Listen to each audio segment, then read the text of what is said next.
Well, good morning. Thank you for coming out today. This is a big day over in the Senate, of course. We've got the tax bill on the floor. Most of you have dug into it for many hours and understand what's in there.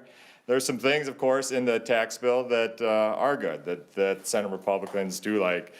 But as of this moment, the tax bill really doesn't make a lot of sense to be bringing to the floor right now. If you think about it, between the surplus and the end of session negotiations, the tax bill is a pretty critical piece. And yet Senate Democrats have been very unwilling to come together and talk about how this all fits together at the end of the day. I do want to turn this over, talk a little bit more about the details of the tax bill with Senator Weber, our lead in the tax committee. So, Senator Weber. Thank you, Leader Johnson. Good morning. Certainly glad to be in front of you today. I'm not going to take this opportunity to walk line by line with our concerns. The reality of it is, you know our position, and that we don't really need to raise taxes when we have a $17.5 billion surplus, formerly known as a $19 billion surplus before the accounting change. The reality is that most of the tax increases we're seeing this year aren't included in this bill. They're included in many other bills to the tune of about $10 billion. There are some things in this bill that we like. There's relief for families and parents with children, although quite frankly, this bill does not go far enough when we have this kind of a surplus. We think there are better ways to serve the families of Minnesota, and the cap, is relatively low. There are a lot of people, working families, who will not qualify for the full benefits of this bill. We've talked also about the worldwide reporting. And, sometimes people think, oh, this is just about big companies, who cares? Well, let me tell you about an at-home experience.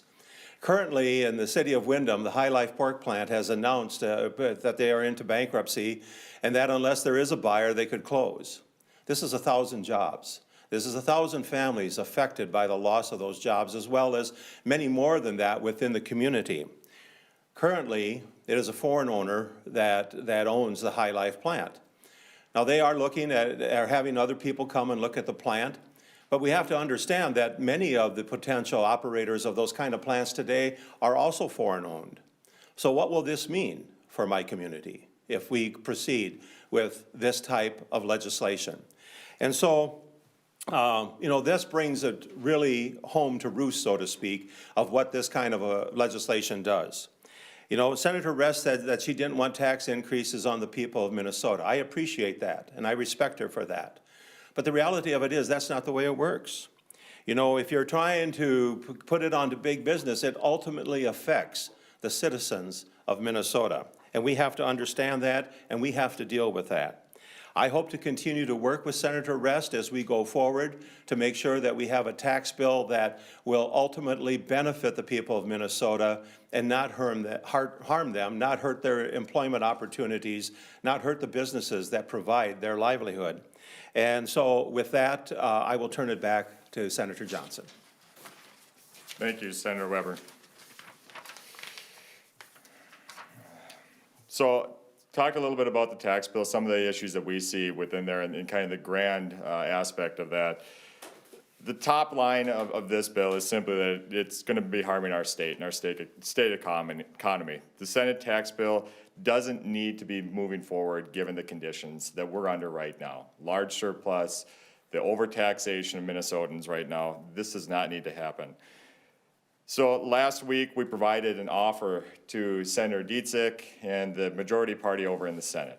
We see a pathway forward. It's not that difficult. It's actually a pretty common sense approach the Minnesotans have been asking for. We, of course, held up our votes on the bonding bill earlier so that we could have these discussions moving forward. So what we offered over to the Senate Democrats was a package that says we will vote for the bonding bill if you do a couple of things. First of all, if you put $200 million into transportation, this is an offer that we've given before, to fix those potholes and the roads and bridges across the state. It would be great to see that happen. Minnesotans are asking for that. Our nursing homes, we want to see money going towards our nursing homes to fix the situation, at least temporarily, to ensure that our nursing homes are going to remain open across the state. The other thing we want to do is ensure that we phase out Social Security. If they can't do it right now immediately, We want to make sure that there's guarantees that Social Security will be phased out going forward. And we want to authorize private paid family medical leave. We're very supportive of that program. But with the way that the governor and the Senate and the House are going about it right now is creating huge bureaucracies, huge costs for Minnesotans, hurting our businesses and hurting our families across the state. Look, we've got 50% of the state represented by Senate Republicans and House Republicans. There are pathways forward. We need to have that dialogue. But since I gave this offer on Friday morning of last week, I've heard nothing from Senate Democrats. There's no bipartisan work going across the aisle on this, which I am extremely disappointed. We want to make sure the Minnesotans are successful, not one party. And that's what we're seeing right now, this dictated agenda to Minnesotans. That's not why they elected us. That's not why they brought us to the state capitol. We want to be part of the solution. We have offers that people are asking for. So with that, folks, I want to just leave it for some question time. If you have questions about tax bill overall strategy here going forward, happy to take that. Last time you guys were in here and talking about, you know, okay, we see a path forward with this, we want to see this, you know, the list was different. And it seems like you guys have moved a little bit, moved that position. You know, now you're saying we don't need a full repeal of Social Security tax now, we could see that down the line if we phase that out. You know, are you guys kind of trying to move with what the DFL is doing right now? What's the kind of story there? So that's a great question. So what we want to do is make sure that we're representing a position that's most reasonable, that DFL and Republicans can actually agree on. And so we're willing to move, we're willing to compromise, we're willing to do those things that Minnesota has asked us for. And we continually get shut down in those conversations from Democrats, unwilling to even engage in these sorts of, hey, how can we move forward? Those conversations that typically would happen in the legislature. Now with the one-party control, we've been completely cut out of that. And things have been dictated, things have been agreed on in back rooms somewhere. And we're just trying to represent our constituents in Minnesota. Can you talk more about your concerns with combined worldwide reporting?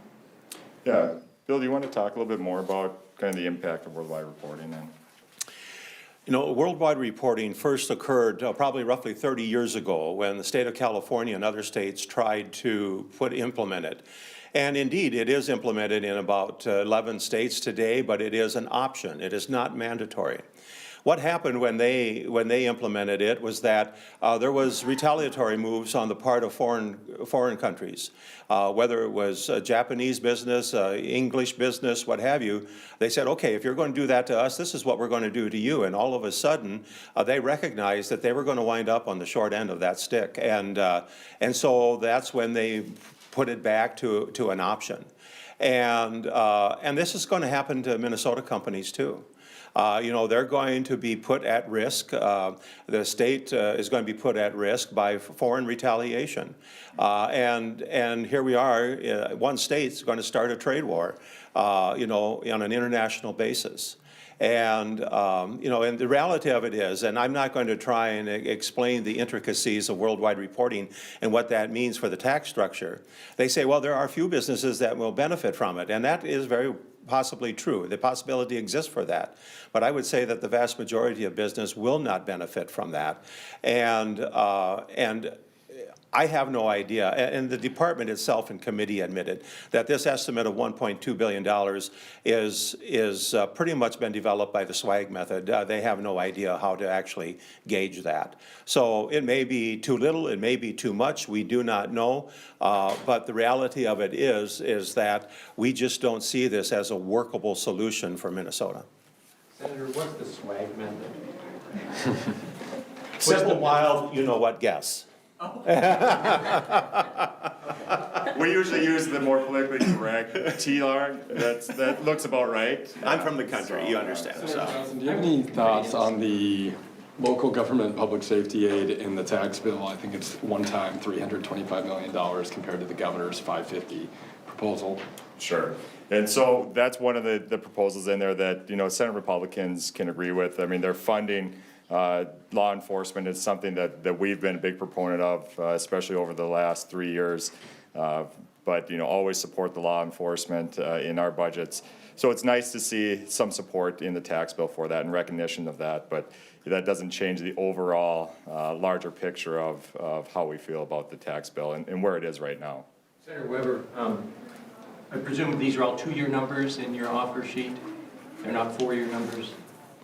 I think that would be correct, yes. So if the worldwide reporting would cost about $600 million in the two-year period, what other tax relief do you think would be used with this moving $1.2 billion to tax bill for tax relief and no global reporting? Do you have other tax relief proposals? Okay. So once we open up the bonding bill, actually allow that to go through, that'll open up about $1.5 to $1.9 billion of cash. And so some of that cash can be used for the tax relief. Are you concerned that by rejecting that bonding bill earlier, which, I understand was a way to leverage the political power you have with what bonding needs to pass, but that, put enough of a sour taste in Democrats' mouth that they wouldn't be willing to move on this, and that maybe you would have had more of an opportunity to weigh in on tax cuts had you voted for it? Sure. So I'm glad you brought that up. I mean, clearly from the beginning, that was a play that they wanted to take any sort of leverage that we might have had away from us. Look, we didn't have all of our projects put together. They were still coming in from our districts. We have new members that weren't even aware of some of the things that are going on within their districts as they get up to speed on that. So that's where the bonding bill is typically a little bit later on. So the idea that they would try to ram that through, we see that now we would have been sitting in the back seat, and without some of the overall projects that we need within our districts to be recognized. And so for the Senate Democrats to go ahead now and say, well, because you rejected that bonding bill, we're going to take our ball and go home. I mean, it would be pretty congruent with how this session has gone. As far as one-party control, we're going to get our agenda done with half of Minnesota. And so I'm hoping that we can work together on some of these things. They're going to be looking for cash, I imagine, when the pressure comes within their individual target areas as these bills start rolling through conference committee. And we're there, we've been there from the very start saying we want this bonding bill done, let's work together and figuring out what that pathway looks like. And so there's opportunities going forward, and we're trying everything that we can in our offers and our conversations to get to that point, and I think we can. If these goals and this path forward that you guys have laid out here isn't met, is there a path forward for bonding? And if not, why are those two things not mutually exclusive? Sure, I think we can get there. Look, we're going to start engaging more. I'm hoping that Senator Dietzich and her team is going to reach out more as we get down the path. So I'm not going to venture into guessing how this is going to end at the final day of session. But I'm very optimistic. Look, Minnesotans want us to work together, a united front. And maybe now that the pressures at the end of session are here, my prayer is that we can get there and work together and represent the state. So we're going to keep working on it. What's the main divide here on nursing homes? It seems like the House wants to put money into nursing home staff wages, and you guys are going with what, direct aid to nursing home operators? Is that how it's working? We're looking for any mechanism that can make nursing homes sustainable. And one of the issues that nursing homes are having right now is there's a 21-month delay for reimbursement. So the cash flow on a nursing home, especially with high inflation, is that they're getting further and further behind. They're eating into their reserves, they're borrowing money. If we can help nursing homes catch up in their cash flow situation, that'll breathe some life into their futures. And so we're working at different ways of how we can do that.